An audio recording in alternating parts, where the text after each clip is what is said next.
Hi. Wait, can you talk for a sec? Last night I got literally heinous. Literally heinous with Lily Maslia. Hello and welcome back to Literally Heinous Summer Edition, Sandy Springs. We have a pod favorite back on, my mother, energy healer, business owner, mother of two, Sarah Galambos. Welcome back to Literally Heinous. You're a fan favorite. What's it like to be back? Well, I'm returning as a full-fledged psychic medium. Ooh. So it feels pretty cool. Went to a retreat at the beginning of June with Laura Lynn Jackson, and I found myself. So I'm thrilled. Oh to my be back. gosh. Better than ever. Well, I know the Heiniacs are very excited to have the pod mother back on, and so excited to hear about your mediumship. I actually had a friend ask me if you were a medium, and I was like, no, but she should be, but I don't want to press. So can you talk a little bit about your mediumship? Yes. It is something that I have been doing for a long time, and what I found out, kind of what Laura Lynn validated a lot of things I've known, and we're all born with these gifts, the clairs, claircognizant, clairsentient, clairvoyance. And what happens, you hear of young kids saying all of these things about, oh, I've got this, friend, or it's an imaginary friend, or, oh, I know that person, or I've been here before. So we're all born with it, but it gets trained out of us and schooled out of us and shamed out of us. Yeah. And so I just started having lots of experiences, kind of coincided with perimenopause. And that is also a whole rabbit hole that you can go down because your brain changes at certain times in your life.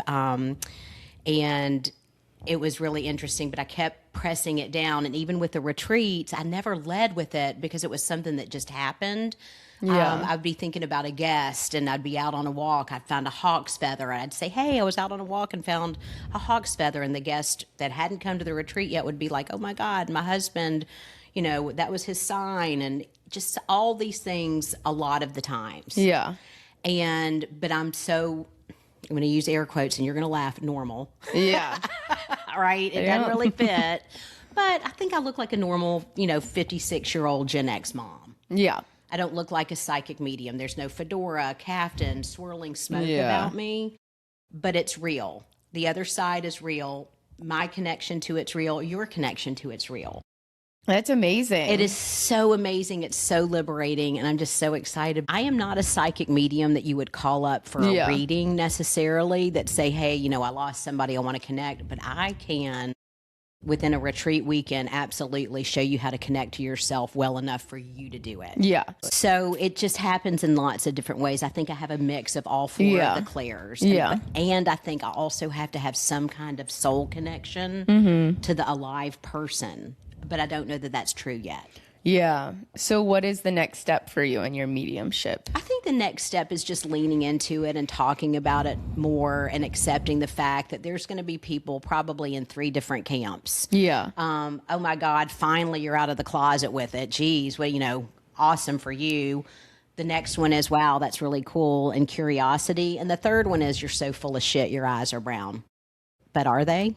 No, they're blue. Bluer than ever? Yes. Right? I have deep respect for everybody's gifts and how they carry them. And I think sometimes it crosses the point to where that, performance is their personality. Yeah. And that's what doesn't vibe with me. A little bit of encouragement to everybody listening that you have this. And sometimes it's just as simple as taking a deep breath and saying, I'm here, I'm present, and I'm open to connection, and allowing things to present themselves and really being tuned in to signs. Yeah. There's number sequences, there's birds, there's feathers. Those are the easy ones, the butterflies. You can ask for a Siamese cat with a blue bow. Yeah. See what happens. So what is your advice to someone who's lost someone and wants to connect with them? Great question. I actually want to do a retreat around this. And I believe that the person that has crossed, their one main goal is to make connection with the person that's grieving them. Yeah. And my biggest piece of advice was just to be open to that. Yeah. Be open to the fact that they're energy's neither created nor destroyed. So true. We are souls having a human experience. And when our body gives out, our soul goes on. And it just is a constant reincarnation. Yeah. And your person that has gone to the other side, if you were to think of the other side, imagine, or maybe you are holding a piece of paper right now, and your 4 fingers are on the other side. That's the other side. They're all around. Be open to it. Yeah. And be curious about the signs and practice it. Yeah.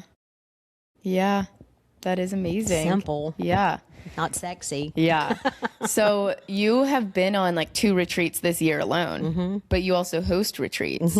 What is that experience like? Oh, it's been wonderful. So this year, we've spent the last, kind of 12 years, on a healing journey, and then the last 6 years concentrated on building the retreat business. And this, year we've got to April and realized we're burned out. So we're on a bit of a sabbatical. So going on these retreats has been filling my own cup. Yeah. And I felt like, too, with our retreats, I'd gotten to a bit of a plateau. Not to toot my own horn. I will. We perfected what we do. I didn't have to take a course or read a book, or it's a real life experience with people that are much further along on the path than I am, that I can take from them, fill my cup, and then fill yours. Yeah. What do you think sets you apart in like your details that you put on for your retreat? The first thing that comes to mind, and thinking about like the higher end retreats that I've been on with the bigger name people, is the intimacy of our retreats. Yeah. And when you come to our retreats, we know about you, and we are so excited that you've gotten there and that you've chosen to work with us, versus when I went to these other retreats, I did not feel that warm reception at all. Yeah. Not even a little bit. I think that our hearts are open and our home is open, like the literal home where we live. And I think people feel that. We are literally welcoming you home. Yeah. And we mean it. Yeah. I think that sets us apart. I want to talk about my trip to LA. Okay, so I came back from LA a few days ago. I went on a trip with my friend Emily, and we had so much fun. So I don't know if people know this, but I have like a spiritual connection to LA, which is interesting because the reputation of it is soulless, like devoid, like dark energy, Devil's playground. Fake charlatans, Botox, like Hollywood, and does not faze me. Like, so I went to LA for the first time on a work trip when I was working for General Motors back in 2022. I was, I think, 24, and I actually didn't even go to LA. I was in Death Valley for 2 days. It was really boring. And then I was able to leave after 2 days, and I was like, I think I'm gonna stay in LA like by myself. I already had like the free flight out there, so I just got myself a hotel in West Hollywood on Sunset Boulevard and just hung out for like 2 days by myself. And that was where Literally Heinous, the podcast, was born, where she was conceived. I came back from LA and I was like, I have to do something. I want something to like work on. And I was really into podcasts at the time. So I was like, I think I'm going to start a podcast. And then Literally Heinous was born November of that year. And then I was like fixated on LA after that. I was like, I have to move to LA. And I was like trying to get Jack on board. And he was on board. He was okay. And then that was into how we moved on to New York, is because Jack was like, all right, I'm willing to leave Detroit, but I'd rather do New York instead of LA. And then I was like, okay. You have a spot in your heart. I do. I think This time I was worried that you might want to stay. no, I still wouldn't. I still wouldn't want to stay in LA. Like I really don't like driving that much, and it's so driving dependent, which is really hard. LA, you have to be very intentional with like where you're going. Like in New York, it's nice because you could just walk out of your apartment and just stumble upon things, meet a friend, and like take the train. You know, like you can zip home if you need to. Like LA, it felt like I needed to be out for the day, and I like because I was Ubering. Have all your supplies. Have all my supplies, my sunscreen. I was so scared of getting sunburned. And then like when you're Ubering, like you have to know exactly where you want to go, which is hard. But it was really fun. And like the energy that I have when I'm in LA, I'm like, I need to be like this everywhere that I go. Cause when your LA persona. Yes, my LA persona. It's like I wake up and I'm like, good morning, LA. I'm here. LA, it's just like beautiful. And I think I'd always romanticized it, like even when I was really little, because I always loved celebrities and pop culture and Hollywood and like the tabloids. Like I was obsessed with tabloids. And I wrote this, I have a picture of it somewhere, but I found this like school assignment that I did where I wrote about like how badly I wanted to go to Hollywood. And so I just like feel that connection when I'm there, and I'm able to like, you might have a past life in Hollywood. whoa, I feel like I do. We should do a past life regression. Yeah. We'll do that. Okay. We'll keep you posted too. Okay, let's do that for sure. Every single person is wildly attractive and everyone is creative. It's not like that in New York. Like there's obviously a lot of creatives in New York, but everyone in LA works in entertainment in some way, somehow. People are so nice there. And then it's also like, are they nice? Because when I walk into spaces in LA, I'm like, good morning, everybody. I would love a nice latte. How are you? How are you? And then in New York, I'm just like grumbling around. Like we went to this coffee shop called Canyon Coffee, and we were able to walk there. It was like a 30-minute walk, like up some crazy hills. We went there 3 mornings in a row and would sit for like an hour each morning. And every morning we had like a different rotating cast of like people that would come sit next to us. Like one of the mornings we met this like really hot dad and like his like 8-year-old son, and they were so cute and so fun. Like they were going to the beach that day, and like we shared a table with them. Like they had breakfast with us, and we were like talking to the little kid and like talking to his dad about like what the kid's doing this summer. And then after they left, we got talking to this guy, and he's like a movie like producer or like wannabe guy, and but also like a watch collector. And then his friend comes over and they pull out all these watches out of their bags, like Cartier, Rolexes. We're trying them on, but it was so fun. And we went to a movie one day too, and it's just I just like love it. I don't know what it is, like why I don't know. It just feels like everything is cool there. Yeah. And it's the history of it. And I just love history. And we were going to see a movie. We picked like Olivia Wilde's new movie, The Invite. Fabulous, by the way. Loved it. Oh, I want to see that. But the theater that we saw it in, it was called the Vista, and we just picked a random movie theater, didn't even think about it. And we go into this theater, and it has the cool like marquee in the front, and like it looks really vintage. And then you go in, and it's only one theater, and the theater is 100 years old. It was built back in the 1920s. And then it had like a bunch of different owners, and it was so beautiful. Like it looked like the Fox Theater, like it was a real like theater. And then Quentin Tarantino bought it in 2020 and renovated it, and it looks fantastic. And they only show movies on film, so the movies like have to be shot on film, and there's no previews. They show old cartoons. Oh wow. Yeah, so they showed like some really old like Looney Tunes cartoon, and then they did like a clip reel of the movie that this was based on. And it was just a really amazing movie going experience. And like the theater, and I feel like because you're seeing the movie, and the movie had just come out too, so the theater was packed, and it was fun to see it with like LA people because everyone's really invested in the movie and people like really care about it. And the night before, Olivia Wilde and Penelope Cruz came to the theater to do like a thank you for watching. Shut up. Yeah. Wow. It was just like everything in LA I love. And then the last night in LA, we kind of had a night out on the town. So this was a Monday night, which was a little bit risky for us. So we went back to this bar in Silver Lake that I loved called Bar 4100. And Silver Lake is like the Bushwick of LA. And it's a little like grungy. LA, it's also like everything is spread out. And this other thing is like there's not like a strip of bars. There's a couple pockets of it maybe, but like the good places, like it's not like in New York where you just roll into bars or like, oh, there's a good patch of bars over here. Oh, let's walk 2 blocks over and like run into this bar. Like you have to Uber where you're going. Patch of bars. I love that. And I was talking to the bartenders, and then this is me, like I need to be having this energy in New York. I was talking to bartenders, telling them how much I love the bar. I was like, it's so fun being here. I'm already back. I like thought about buying a shirt and like asked them what sizes they have. And then I got my beer for free. Cheers. Cheers. And I'm like, it's not like a unique to LA thing. And I'm aware that it is the energy that I put out in LA is like so overwhelmingly positive, so that I receive all these things in return. Right. And it is a masterclass for me. I'm thinking in your mind's eye, like if you pictured on one half of your mind's eye, New York, and the other half of your mind's eye, LA, what does the difference look like just off the top of your head?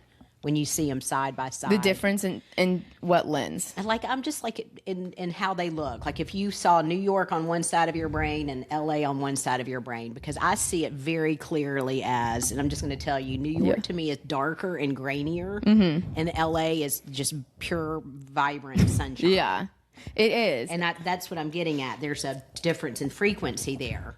It's the sunshine, it's the mountains, and it's like, not everywhere is beautiful. You'll be driving through some areas and be like, "Ooh, honey, what is it?" It's like Atlanta, you know. And then you'll like finally drive into a cute area and you see the mountains and the seeing the houses on the hills is so beautiful to me. Like I just can't get over it. It's such an amazing view. The houses on the hills, and then you'll get a peep of the Hollywood sign, you know. Yeah. And then you'll pass a street that's lined with giant palm trees. And New York, Just darker and grainier. I mean, it is. and then there's something, I mean, the stereotype always is like, of course, LA is more beautiful and it's sunny every day and it's warm every day and it gets stale, is what people say. And then New York, you have to work harder and you have the grainy and the gritty and then the like the cold and the snow and the rain or like the blistering heat or like the trains down or like there's so many inconveniences that when things are great in New York, it's electric because it's like you've earned it. Like this summer's been amazing. Like the energy in the city, the Knicks, Zoran, like Mom Donna Stan summer, like long live. there's just something like that in New York. And because we're all in this together, everyone's taking the train in New York. So LA kind of feels like things are like handed to you. Like the joy is like, here you go. And then in New York, you kind of have to work for it a little harder. Yeah, I get that. That's what people say. I mean, I've never lived in LA. I could see you getting tired of the sunshine, you know? You think you'd ever try it?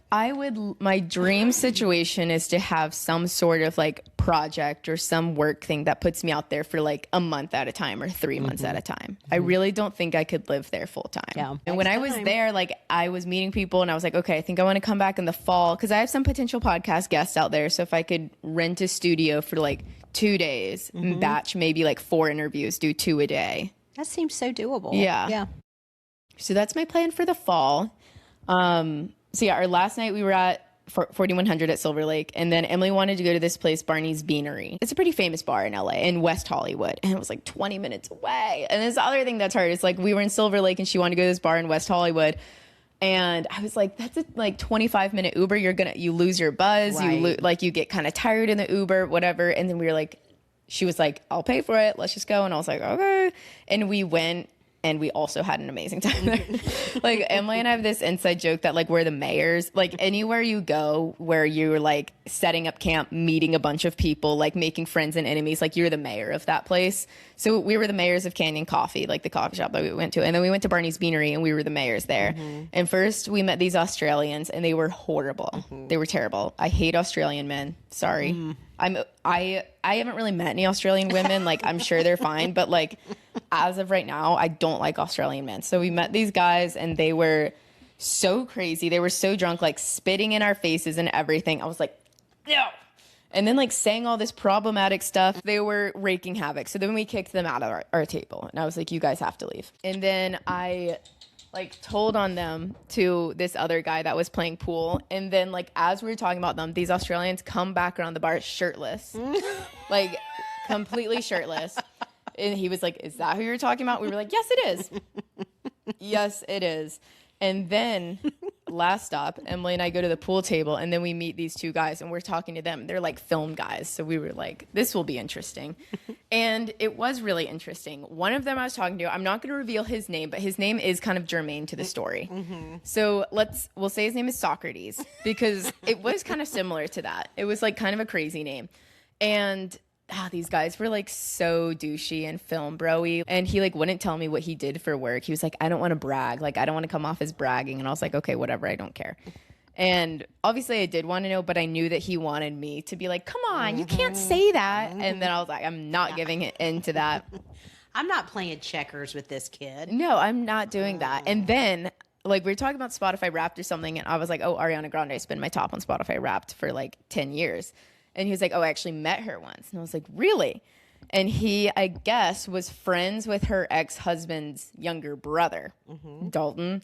and he'd like been to their house together, and I was like, in Montecito, and he was, so I knew where her house was, and he was like, no, and then he would go up to play pool, and then like come back and start talking about something else, but I'd be like trying to find ways to like, I'm so sorry. And then what were you saying about the other thing that we were talking about? Oh yeah, who was it again? I can't totally remember, but I was just like mining for gossip, but trying not to be weird about it. But he didn't really have anything interesting to say, which was hard. I was like, well, do you know why they got divorced? And he was like, no. I was like, God, you don't know anything. Useless. Useless. And then we got on the topic of aging, and then I was doing my whole spiel. I was like, I'm excited to get older. Like, I think like every year I get like cooler and smarter and more interesting.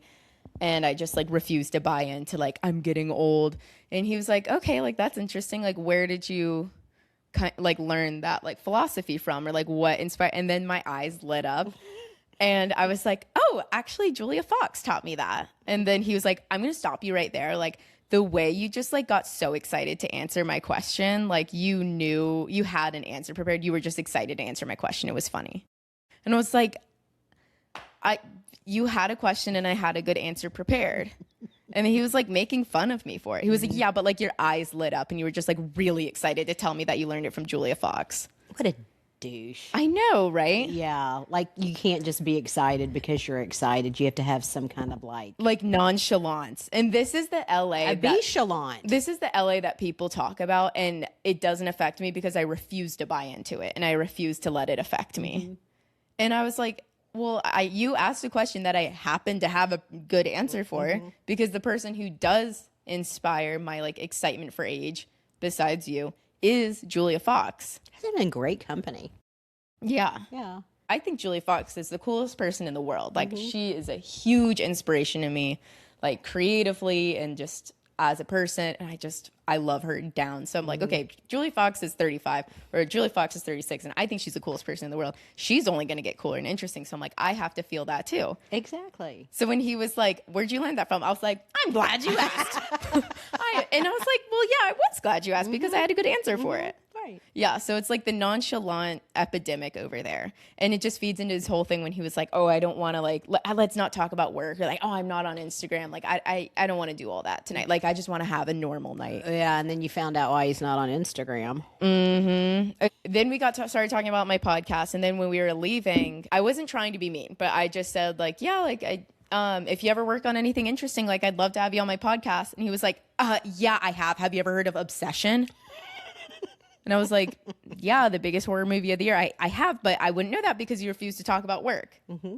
So it's like, because you're so nonchalant. As soon as he found out that I had like a pop culture podcast and that I was, like relatively worthy. Yeah. And then he got all insecure, like, have you heard of Obsession? Mm-hmm. So I'm like, well, I would have loved to talk to you about it. So it's like this epidemic that these like people have about like not wanting to brag, but then it's like the second that you challenge their like coolness or the second they feel their perception of themselves. Yes.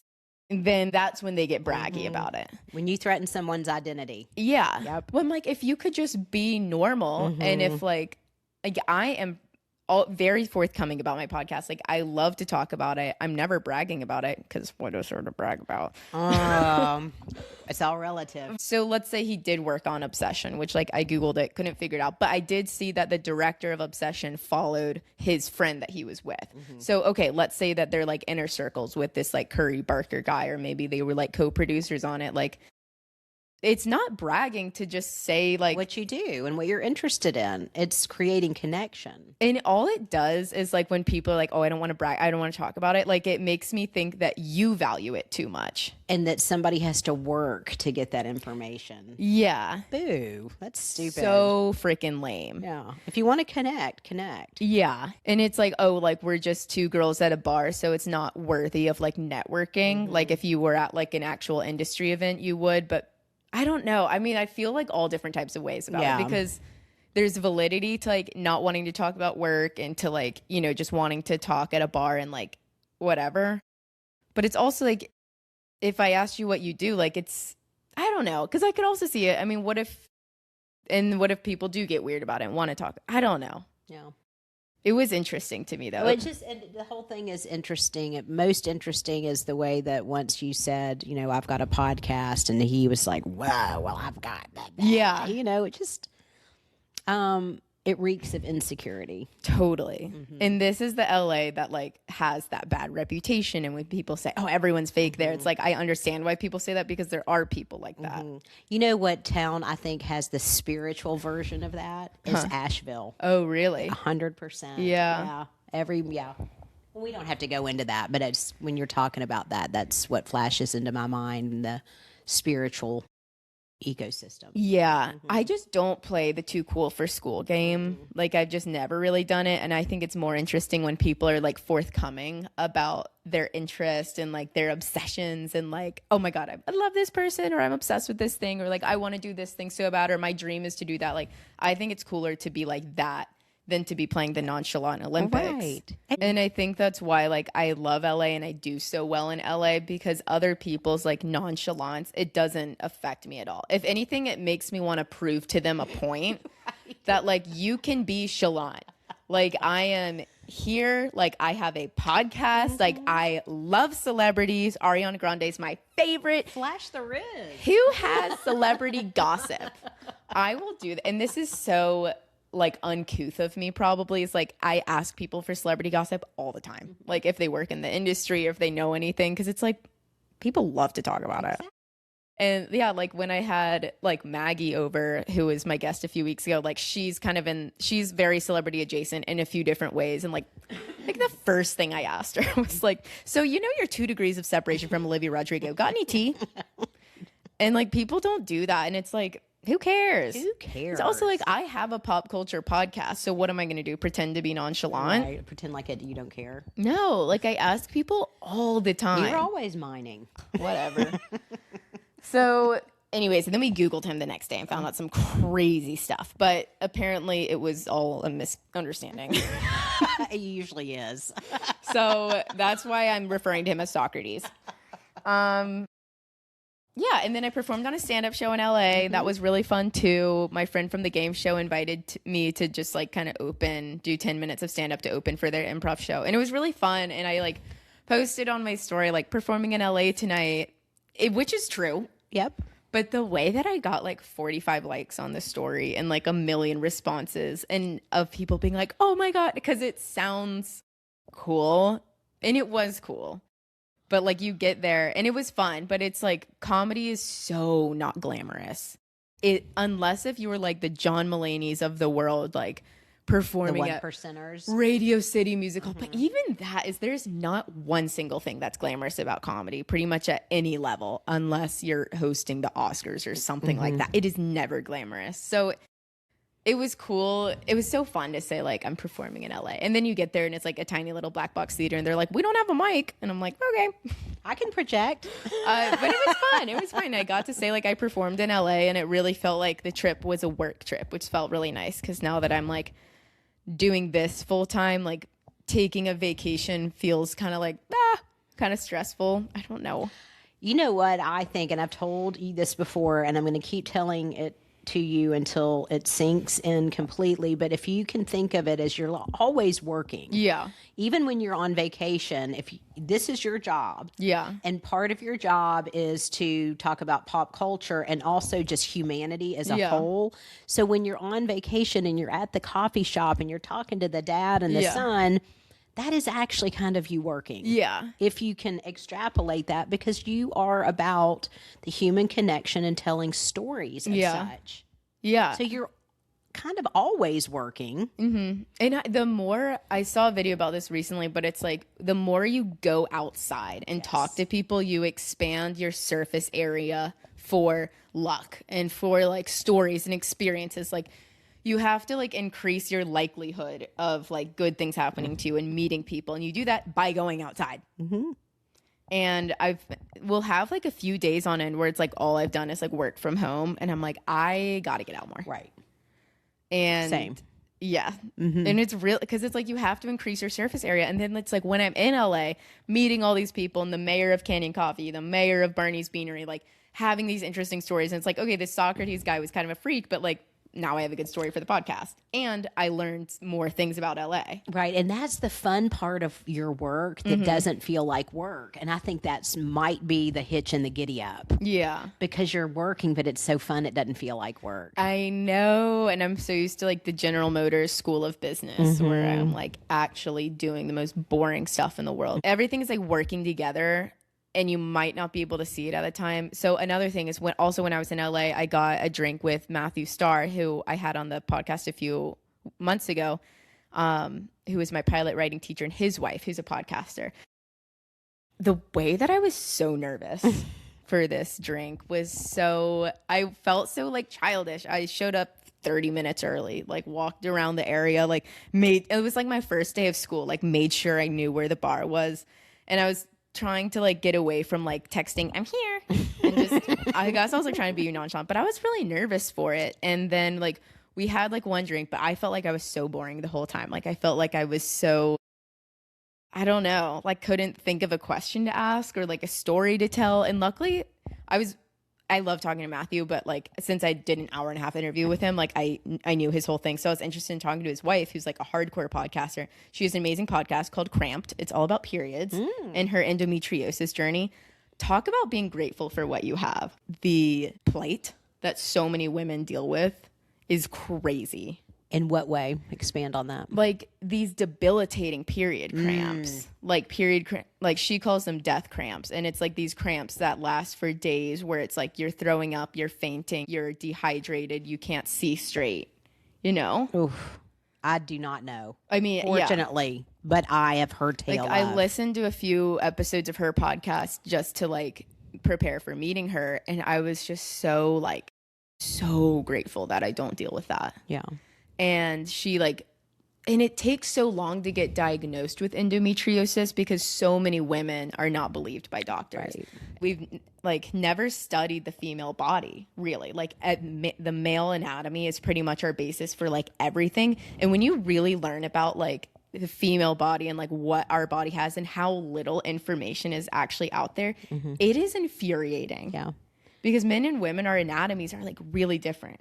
And like what you were saying earlier, I meant to go back to this, but about like your perimenopause, like women are so powerful. And if we lived in a matriarchal society, oh my God, I can't even talk about that right now because I'll get too mad. And another podcast. So we'll do another podcast. But it's like women deal with so much in these cramps that she has, and like so many women that I've heard about. And you just put girls on birth control at age like 13. And it's like, we'll deal with it. Go to school. It's a period. It's not that big of a deal. And then it's like their moms and their aunts being like, well, I also dealt with that. And I went to school. And it's like, okay, well, because you probably had endometriosis too. But it doesn't get diagnosed because women don't get believed. Right. And it takes so much money and so much time. If men had... Right. These like there would be a pill for it. If men had debilitating cramps where you were lying on the bathroom floor, like throwing up, couldn't see, fainting once a month, by the way, once a month, maybe 4 days out of every month, like it would be so different. And her life, I was just like, when I saw her, I just like hugged her and I was like, I'm so sorry. Like my period, I was thinking about it. And I was like, if my period were a house guest, she would come, you know, once a month, like just let me know, like, hey, I'm going to be there from Tuesday to Thursday. I got tickets to the Met. I'm going by myself. I want to go to this restaurant by myself. Leave her shoes out the door. She makes her bed every morning, tiptoes out quietly. Like, you know what I mean? Yeah. Like that's like no big deal. No big deal. Like if my period were a house guest, like that's her vibe. And like maybe like she'll kind of ask me to like make her dinner once. And I'm like, oh my God, okay, whatever. Like a little bit needy every once in a while. Right. But at the end of the day, like she leaves, sends me a nice text, like, thank you so much for having me. This was so amazing. Like, I'll see you next month. Like, I probably won't be there for that long. You know? She sounds delightful. Like a delight. And I'm like, what more could you ask for? It's more just like knocking on the door, like, hey, you're not pregnant. Just want to say what's up. Like, so good talking to you. You're doing great. Up, cutie. Like, that is how my period feels. And then it's like hers, like in her guest, it's like a house guest that like comes in with like squatters. An air horn, like, I'm here, like stomps all over, like doesn't take their shoes off, tracks mud everywhere. Like, do you mind if I sleep with you? Well, I was laying in bed this morning with a hot flash that had me 10 degrees hotter than the sun, thinking, I wonder when I should tell Lily about perimenopause. Like, really tell her. And that could be another podcast. Yeah. Because it is obviously very life-changing. And when I referenced, your brain changes, neurologically, this is all research. You can go out and look at the data. In adolescence, right, you change in matrescence when you become a mother. Okay. Your brain changes. And then again in perimenopause. These are big, big changes. And for the longest time, and you may even remember in like one of my earliest writings, I wrote the sentence, I didn't know if I was having a spiritual awakening, dark night of the soul, or I was just losing my mind. Yeah. Or I was going through perimenopause. And it was all three of those things at the same time. Yeah, but it really was, now that I can look back, that I'm mostly out of it, I can see where it was really perimenopause. Yeah. But there was no information about it. I know. And I'm so grateful now that everybody's talking about it. That's a win. It is a win. I think things are getting better. Like people like Katie and with the Cramped podcast, and people are talking about it more. And this is something like that the age of the internet is great for, is because everyone gets a platform. Yeah. And now we can talk about these things, and like it's okay to talk about them. I feel like things are getting better, but it is absolutely wild how little we know about the female body. Yeah. And how it just doesn't get studied, and how women are routinely just turned away and told like, oh, have you tried losing weight? Have you tried meditating? Have you tried journaling? Like you must just have, like, people didn't even talk about anxiety until like 10 years ago.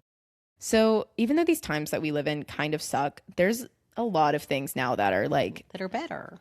so much better. Things that are better. Like truly. Okay, maybe I was a little disappointed in myself because I felt like I didn't have enough questions, or I wasn't like interesting enough.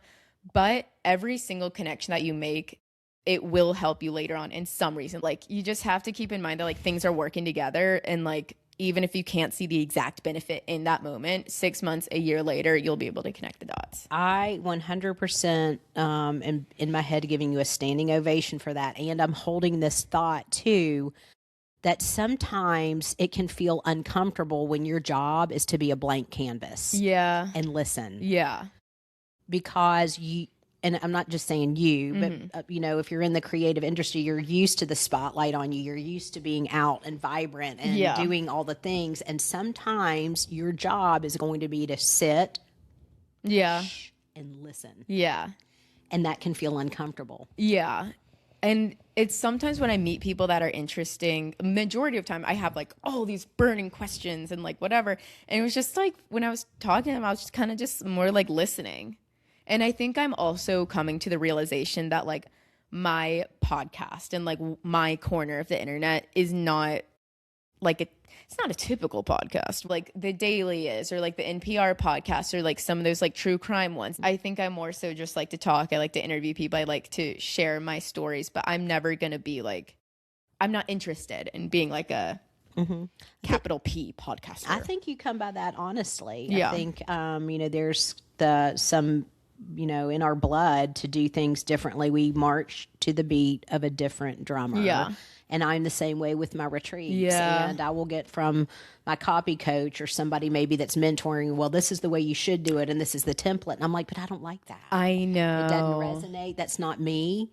And part of our challenge is to be honoring of our uniqueness. Yeah.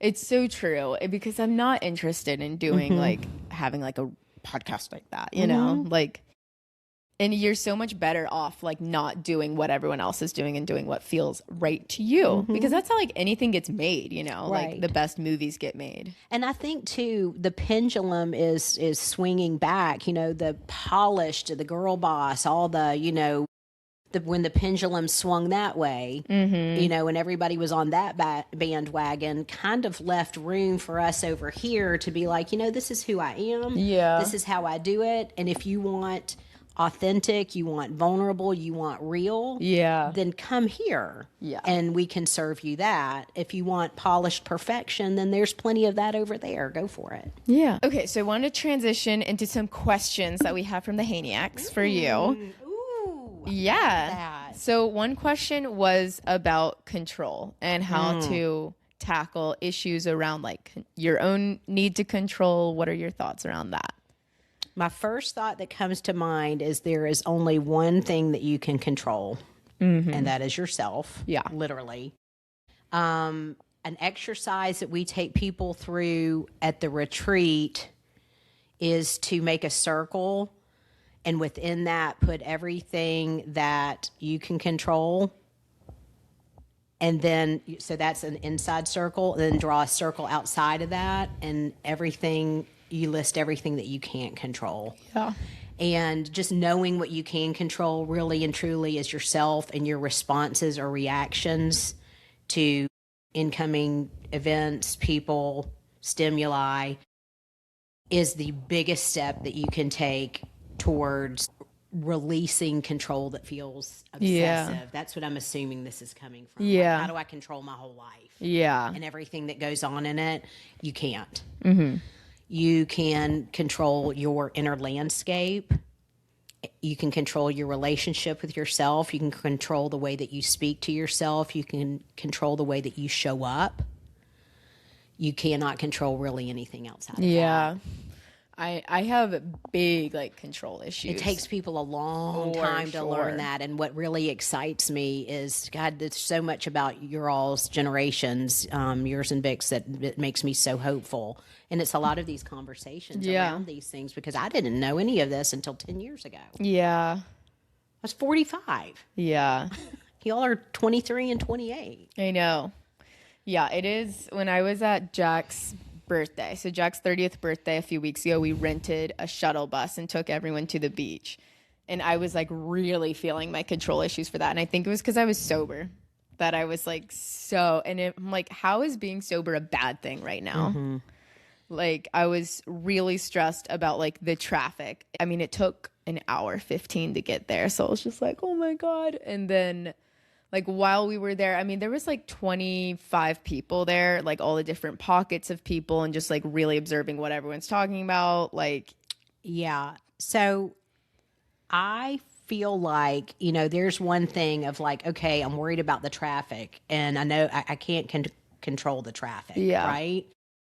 But if you dig under that, there's another layer of needing / feeling like / wanting to control people's levels of happiness. 100%. That is all I do. And then when we were like, I saw the traffic, I always resort to like, I'm such like an energy like curator, like playing a game. And so like when I saw how bad traffic was, and I was like, oh, it's going to take us 30 minutes to get out of Bushwick. I was like, okay, let's play a game. And then so I started like leading a game on the bus. We played like Chic or Freak on the bus. Mm-hmm. And then I was like, I can't do this the whole time. And I do that all the time. Like even in like long Ubers, or like if we're waiting in line for a bar. So I don't know. I wish I didn't. Mm-hmm. And I don't know how other people don't. Well, I think there's, two sides to the coin, like there always are, is that, you want to help people have a really good time and enjoy and raise the frequency and do that, and you're good at it. Yeah. Then it can cross into, being like performative and having to do it. And I remember there's a line from a Zac Brown song that felt like an anthem when I was divorcing, was I felt like a clown who couldn't take off her makeup. Yeah. That's tea. And so I think being aware of this can help the people that ask that question to start to learn the difference. And my biggest piece of advice that I would give is to try to do that very neutrally, like not shaming or blaming yourself, just like you're like a scientist doing research and observing, oh, wow, that's interesting the way that I do that. And what would it feel like if I just took a deep breath and I settled into my seat on this shuttle and just let people be? Yeah. What would that feel like? And it would probably feel pretty scary and freaky at first, but then next time you practice it, you do it longer. and then longer. And then before you know it, at some point, you become somebody that can just take a breath, sink into their chair, and let everybody else have their own experience. Yeah, for sure. It takes practice. I know. It was hard at the And beach. you were trained. You know, and this could be a teaching moment, a living amends right now, is that you came by that honestly. I was trained to do that by my parents.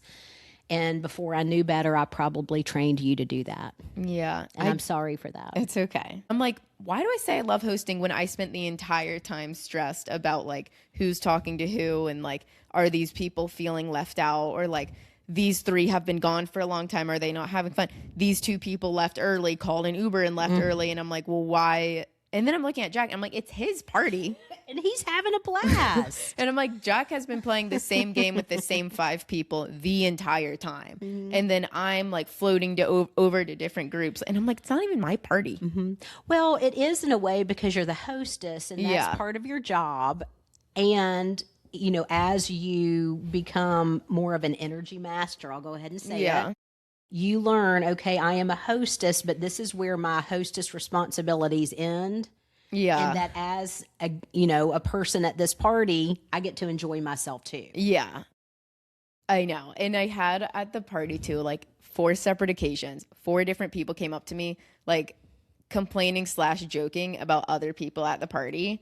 And it made me feel so like, and nothing was that bad. Like no one was like being nefarious, evil, like making anyone, it was all just little like, who's that person? He said like this. And I just felt like everyone was a representation of me, which is so not true.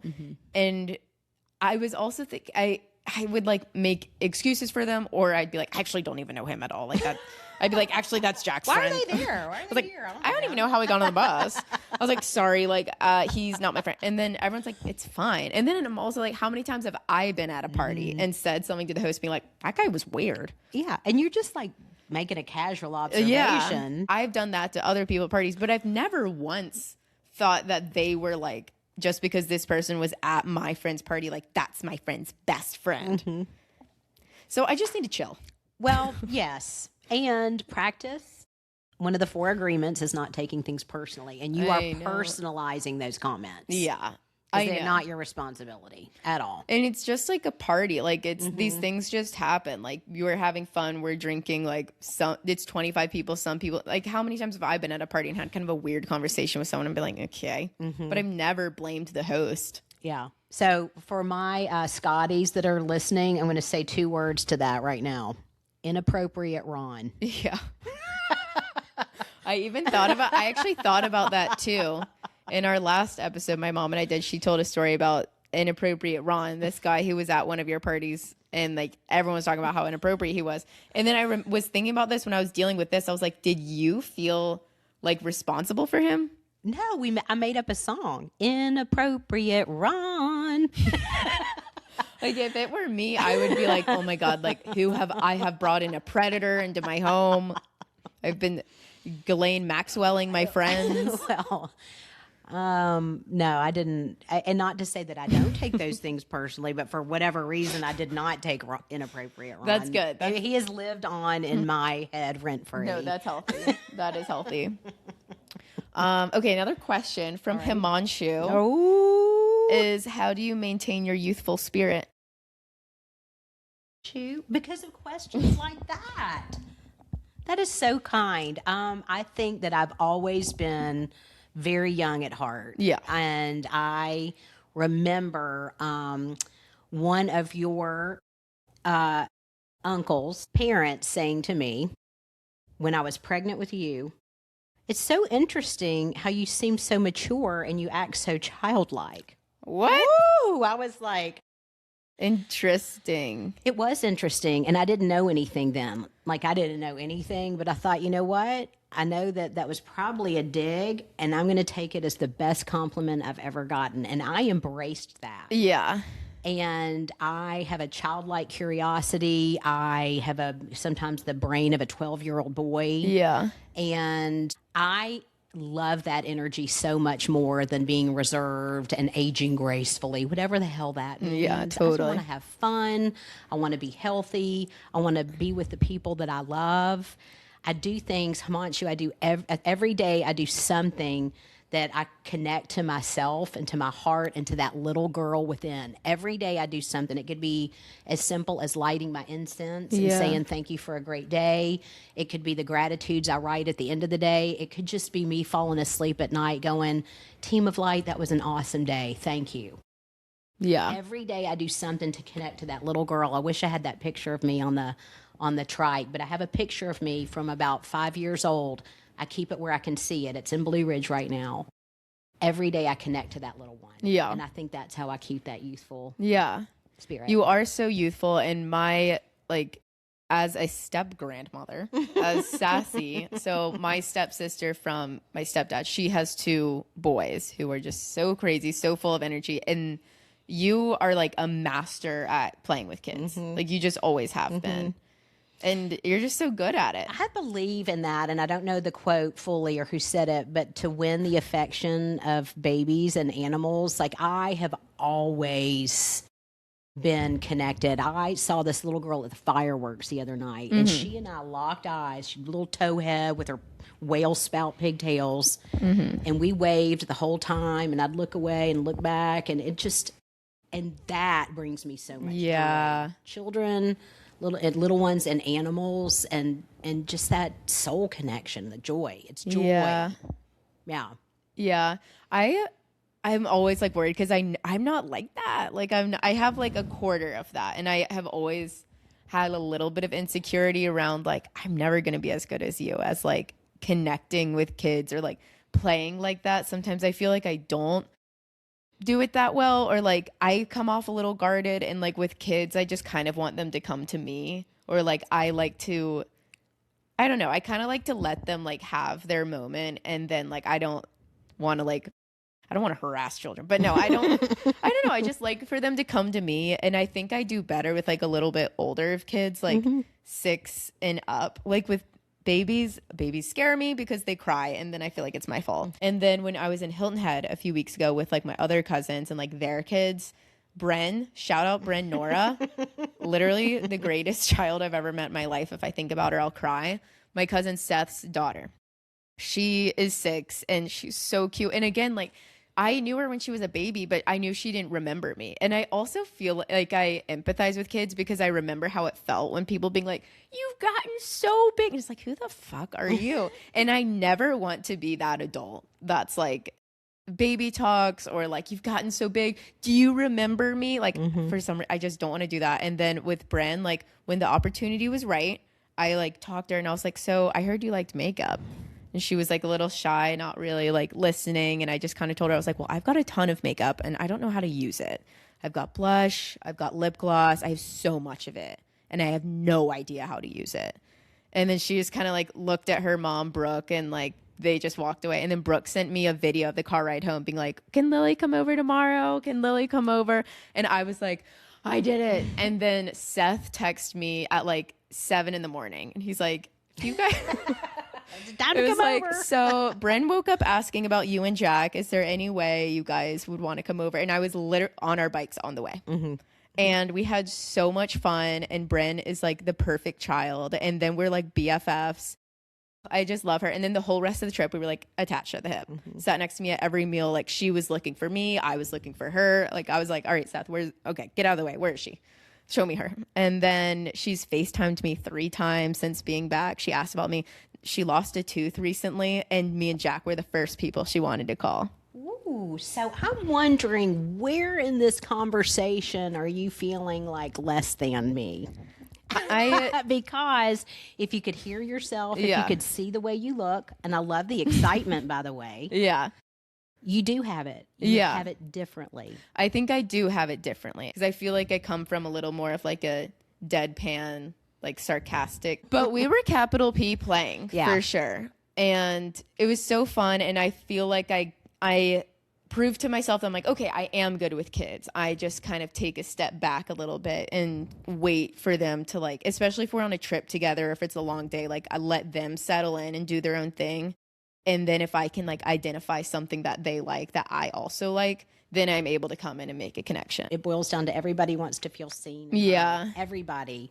And so when you see them kind of the way they feel about themselves, that's a huge, huge connection point for them. And when so you're describing your ways of connection and kind of describing mine. And when you describe mine, I see a golden lab. Yeah. When you describe yours, I see a cat. Oh, really? Yeah. Yeah, I'm definitely like, I'm for sure black cat energy. And I meant to say retriever. I'm more of a golden retriever. Yeah. With that, in that space. Yeah. Yeah. And I treat like kids like cats too, and I never want to step on the toes of their parents. You know what I mean? Like I never want to like, and then I get weird about like disciplining, or I'm like, do I scold them or like tell them not to do something? Like then I get kind of freaked out because I don't want to step on parents' toes. I also could not imagine like if I were a parent, like I would give everyone a blanket approval to like do anything, beat the shit out of them. Kids love discipline. I learned that when I was a camp counselor when I was like 17 at our staff training in like we were talking about like disciplinarian. It's like kids crave discipline and they need it. Yep. And I've just like always held on to that, and like it makes them feel safe. Yep. I learned that in my teacher training in the, 90s before I became a teacher. I always carried it with me. I carried it with me with you and Vic. I carry it with me to this day and at retreats, because I know that nothing can get done at a retreat until the guest feels safe. Yeah. And you can't feel safe if the boundaries are willy-nilly and there's chaos. You need to have the feeling of safety to be safe. Yeah. Things need to be orderly to some degree. Yeah. Yeah. It's so true. I've got a few questions. I want to play Chic or Freak with you. Oh, yeah. Okay. Mm-hmm. I didn't even prepare any Chic or Freaks. That's okay. What just happened at the Empire State Building, the stunt? Chic or Freak? Chic. Me too. Why do you like it? It feels like daring and exciting and hopeful. Yeah. Like they did something that's kind of like almost not impossible, but so so extraordinary. Yeah. And I just thought it was brilliant. It didn't harm anybody. No, it didn't harm anybody. And the fact that they're the most attractive people have you seen her? No. You haven't seen her? Not fully on. She'll have to show me. She's literally the hottest woman I've ever seen in my entire life. Like a Megan Fox pre all of that, like Mila Kunis, like insane. Ooh. And he's so attractive too. Yeah. New York is the place to be this summer. It is. Everything going on. Yeah. Is exciting. How about doing a full astrology reading to determine your business outlook for the year? Freak. Why? I'm not into astrology. Okay. I'm just not. And I think that like, I don't know, like I am saying freak. I can see the validity of like, I also think it's kind of like tarot reading where it's like you get a card and like, it doesn't matter what you get. And okay, in my perspective, the point of tarot is like the cards that you get, you can apply anything to your life. And all it does is like forces you to view things through a different lens. So if you pull the death card, for example, like you could apply it to like, oh, the death of my relationship, or you could apply it to like the death of your career. It's not literal. So I think if you did an astrology reading for your business, like it could just make you think of things through a different lens. But I don't think you should be making any permanent decisions based on any astrological reasoning. I'll take that. All right. This one is a burning question on my mind. Okay. Blake Lively not getting an invite. I think it's freak, the Taylor and Blake friend breakup. I would love to know what happened. Mm-hmm. So obviously, Blake accused Justin Baldoni of sexual harassment on the set, turned into this like career ending, like huge scandal, like multi-million-dollar lawsuit, completely derailed her career, completely derailed his career. Obviously, where there's smoke, there's fire. And she's so rich, she's so powerful, total A-list celebrity. I don't know why she would go through the trouble of like, creating a lawsuit, completely derailing the press of the movie if there was nothing going on. Obviously something weird happened. And then Taylor is such a champion of like Me Too, and like she's been a victim of like sexual harassment multiple times, and that's her best friend. She's the godmother of her kids. So why would Taylor And then where there's smoke, there's fire for that. So I'm like, why would that lead to a friend breakup? I would see no reason why Taylor wouldn't support Blake. So obviously something big happened between them. My thought is that like Blake started being weird about Taylor. And I think there was even a text somewhere where Blake was like, I have dragons and I'm not afraid to use them, referring to like Taylor said that? Blake said that. Blake said that, okay. Referring to Taylor's estate and like the whole being of Taylor and like Taylor's power and Taylor's fans. So I think that maybe there was something along the way where Blake did some shady stuff trying to like intimidate Justin Baldoni using her. So Blake is crazy, and I really hate Ryan Reynolds. I think that he has an extremely sinister energy. So they're kind of blacklisted from Hollywood a little bit. And I'm such an empath that I feel bad for them, kind of. I don't know. But Blake, she'll be fine, but I just can't imagine. I mean, that guest list was so big for Taylor's wedding. And I think she like made it a statement. Like, yeah, because it was so big, anyone that got excluded was a statement. Yeah. And there's the obvious people that were excluded. The Kardashians were never going to go to that. Like certain, like Charlie XCX was never going to go to that. Olivia Rodrigo. And it is sad. But then it's like when you see the people that were invited, like random people, like Jessica Alba, the entire Steven Spielberg family, like Abby Wambach, like all these random people, then it's like, what happened? Yeah, that hurt. And for Taylor, because she's so vindictive is a really strong word, but she definitely has a lot of like a revenge mentality, like getting back at people. And she's been burned by Hollywood before, but now she loves to like get back at people, which is just so, to me now, I'm like, you have everything in the world. Right. You're literally a billionaire. You are the most famous person on earth. Like you have everything. And she's creating this event where like it's the hottest ticket in town. It's Truman Capote's black and white ball. The swans. Yes. Like she's creating this thing where like, I mean, imagine the power that you have, like how much power she has. She's the most famous person on earth. She's having this wedding where anyone that every single person is clamoring for a ticket. So it's like the people that she's not inviting, like she's putting a scarlet letter on them. Yeah, that's I know. And I just feel like she loves that. Yeah. To be able to like get back at people and to have this like thing that like everyone wants to be there. And like the white party, you know, that famous white party, like he moved the date so it didn't conflict with Taylor's wedding. So crazy. How about having your mom as your best friend? So chic. I say this all the time. Like I feel so bad for people that don't have what I have. Ooh. I just like can't imagine, you know? Yeah. But I also am against saying my mom is my best friend though. Yeah. Like I don't say it. Like I feel it, but I don't say it. And it's the same reason why I don't say Jack is my best friend because he's not. Like you're my mom. Like Jack is my fiancé. Like you're not my best friend. I have like other best friends that are like friends, you know? Right. But I think that there's some people that are too close with their mom. Yeah. I think we have healthy boundaries. I think we have really healthy boundaries. I think Me too. You know what? I think we're doing the thing. I think we are doing the thing. And I think if you're wondering how we're doing the thing, one word, what would you say? I got my word. What is it? Communication. That's what I was going to say. Yeah, communication. I know. I always think about like you, and it goes back to the controlling thing because I think about me in your shoes.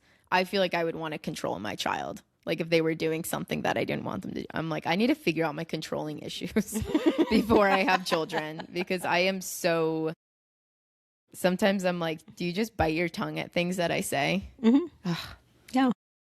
You know what I do with both of you? And I as I'm biting my tongue, I always offer up to my team of light. Yeah. For their highest timeline, guide them, guard them, protect them. Yeah. And I surrender it. Totally. Because the other thing is you have to remember is like when I say things, like nothing's set in stone usually. Like I roll things out to or like I entertain ideas. Like when I was in my LA phase, you know. And it's like if you as a mom like nip things in the bud or say things, it makes the child not want to come to you. Right. Right. Because a lot of times as you are transitioning from, you know, a child, let's say 18 into a young adult, you really need to soundboard a lot. Yes. And you need to say these things out loud. And, you know, what sticks, what has legs, what is stupid, what is detrimental. And having somebody you can do that to that just lets them land and doesn't say anything about it. Yeah. Gives you the time and space to noodle it out and figure it out on your own. Yeah. If it's real important, and I think I say this to you, I don't weigh in unless it's like, Yeah. do you want me to wait? You want a coach? You want a mom? Do you want me to shut up? Yeah. And then you also have, like, if I am soft launching something, like moving, or I don't know what I've said recently that's made you bite your tongue, and I kind of don't really want to know. But, like, you don't need to say anything until it's, like, pertinent. Right. And I feel like if I was kind of, like, entertaining an idea that you were like, I don't know about that, like, you can just, like, let me write it out. And then when it starts to become, like, I'm actually doing it, then you can Ask some questions around it, typically. ask some questions. Yeah. Stay curious, my friends. Truly. Well, thank you so much for playing Chic or Freak. It's so fun to be on the receiving end of Chic or Freak. That was such a nice surprise. I like totally forgot to do one for you. My pleasure. Thanks for having me on. Okay, well, we'll be back next week with another episode. All right. See you soon. Thanks for coming on. Bye.